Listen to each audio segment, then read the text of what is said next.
बोल सच्चिदानंद भगवान की जय। आदरणीय वंदनीय गुरुजन और मंच पर विराजमान संत वृंद व जनता जनार्दन के रूप में आई हुई सभी पुण्यात्माओं, संत सम्मेलन चल रहा है। दूर दूर से संत आकर आप लोगों को आत्मज्ञान ब्रह्म ज्ञान के विषय में अपने अनुभव बतला रहे हैं। इसी चर्चा को आगे बढ़ाते हुए आज के सत्संग का आनंद लेंगे। गोस्वामी तुलसीदास जी ने रामायण में बड़े ही सुंदर शब्दों में लिखा है, तब से जीव भयो संसारी, छूटे न ग्रंथि न होए सुखारी। श्रुति पुराण बहु कहे उपाय, छूटे न अधिक अधिक उलझाई। गोस्वामी तुलसीदास जी कहते हैं कि ये जीव ब्रह्म का अंश है और अपने आप को देह मानकर जीता है, इसीलिए ये संसारी हो गया है। तब से जीव भयो संसारी, कब से? गोस्वामी कहते तब से, जब से ये स्वयं को देह मानकर जीने लगा है। और गोस्वामी कहते हैं वेद पुराण और उपनिषद अनेकों सदियों से संत महात्मा ऋषि मुनि बहुत जोर लगा रहे हैं, जीव को समझाने में लगे हुए हैं, परंतु ये छूट नहीं रहा और उलझता चला जा रहा है। तब से जीव भयो संसारी, छूटी न ग्रंथि न होए सुखारी, कि इसके मन में गांठ पड़ गई है। ये स्वयं को देह मानकर जीने लगा है। कहते हैं एक बर्फ का टुकड़ा पिघलने लगा और वह रोने लगा। संत गुजरे, पूछे कि भाई तू क्यों रो रहा है? उसने कहा मैं मर रहा हूं, मैं पिघल रहा हूं, मैं खत्म हो जाऊंगा। तो संत जी बोले कि तू कौन है? वह बोला मैं बर्फ का टुकड़ा हूं। इसी प्रकार बर्फ के टुकड़े को अपने स्वरूप की जानकारी नहीं है कि मैं पानी हूं, पानी से बना हूं और मिटकर पानी ही रह जाऊंगा। इसी प्रकार हमारा और आपका भी यही हाल है। सभी जीव, सभी व्यक्ति, सभी इंसान स्वयं को देह मानकर जीते हैं।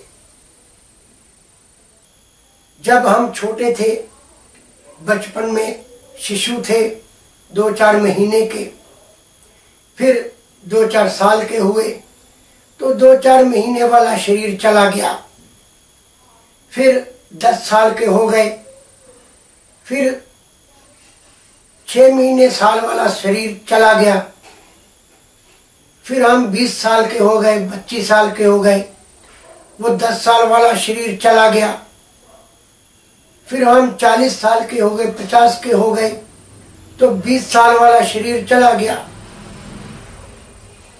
तो ये शरीर बदलते रहे। जिसने शरीर को धारण कर रखा था, जिसके ऊपर बचपन, जवानी और बुढ़ापा घूमता है, वह परम तत्व हमारे भीतर छिपा हुआ है। ये संत सम्मेलन उसी परम तत्व से मिलाने का कार्य करता है। अभी मुझसे पहले बड़े सुंदर शब्दों में संत आपको समझा भी रहे थे। अपना अपना दृष्टिकोण है। कहते हैं युक्ति में मुक्ति है। मुक्ति जोर लगाने से नहीं, युक्ति से आएगी। ये सारा ज्ञान बुद्धि के द्वारा जाना जाएगा। देखिए, बुद्धि भी 6 प्रकार की है। एक जड़ बुद्धि है। कुछ लोग हैं सुबह उठते हैं, खाना खाया काम पे चले गए, रात को आए खाना खाया सो गए। पशुओं से भी बदतर जीवन है उनका। जानवर भी सुबह सूरज उगने से पहले घोंसले से निकल जाते हैं। कुछ लोग हैं जड़ बुद्धि से ऊपर, साधारण बुद्धि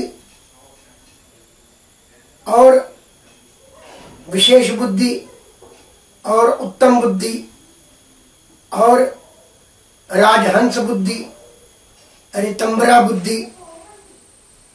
ये बुद्धि की अवस्थाएं हैं जो जीव को अंधकार से निकालकर प्रकाश में अर्थात ज्ञान में ले जाती है। जिस जीव के अंदर बुद्धि का प्रकाश नहीं है वह पशु जीवन जीता है। तो गोस्वामी जी ने कहा, तब से जीव बया संसारी। कब से? जब से स्वयं को देह मानकर जीने लगा।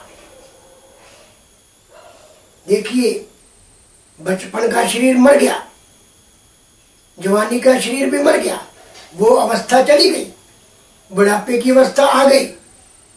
एक माला होती है ना, माला, ये जो संत लोग गले में डालते हैं, मन के धागे के ऊपर घूमते हैं। धागा हमें दिखता नहीं है। ये बचपन, शिशु अवस्था, बाल अवस्था, यौवन अवस्था, प्रौढ़ अवस्था जिसके ऊपर घूमती है वह परम तत्व चैतन्य हमारे भीतर है। उससे जुड़ना है, उसको बुद्धि में लाना है। लेकिन ये सारा काम ज्ञान से होगा। हमारे भीतर ज्ञान का दीपक जलता है, वह बुझ जाता है। ऋषियों ने, संतों ने इस शरीर को एक मकान से तुलना की है। जैसे एक मकान होता है, मकान के दरवाजे हैं, खिड़कियां हैं। पुराने समय की बात है, एक औरत ने घर में दिया जलाया, खिड़कियां खुली थी, दरवाजे खुले थे, जोर से हवा का झोंका आया और दीपक बुझ गया। तो उसके घर वाले ने कहा, अरे भली लोग, दरवाजा बंद करो, खिड़कियां बंद करो। उसने खिड़कियां और दरवाजे बंद किए, पुनः दीपक जला दिया, तो सारे घर में रोशनी हो गई। तो गोस्वामी तुलसीदास जी ने रामायण में बड़ा ही सुंदर वर्णन किया है। इंद्रिय द्वार जरो खाना तह सुर बैठे कर थाना। ये हमारा शरीर एक मकान है, इसमें ज्ञान रूपी दीपक जल रहा है। ये आंख, ये कान, ये मुख, ये नासिका, ये हमारी त्वचा, ये खिड़कियां हैं। इन खिड़कियों के द्वारा विषयों रूपी हवा जब भीतर अंतःकरण में प्रवेश होती है तो ज्ञान का दीपक बुझ जाता है। तो गुरुजन कहते हैं, ज्ञान के दीपक को बुझने मत देना,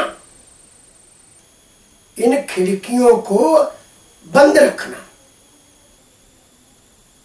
किसी ने कहा है ना, बुरा मत देखो, बुरा मत सुनो, बुरा मत कहो। अर्थात अपनी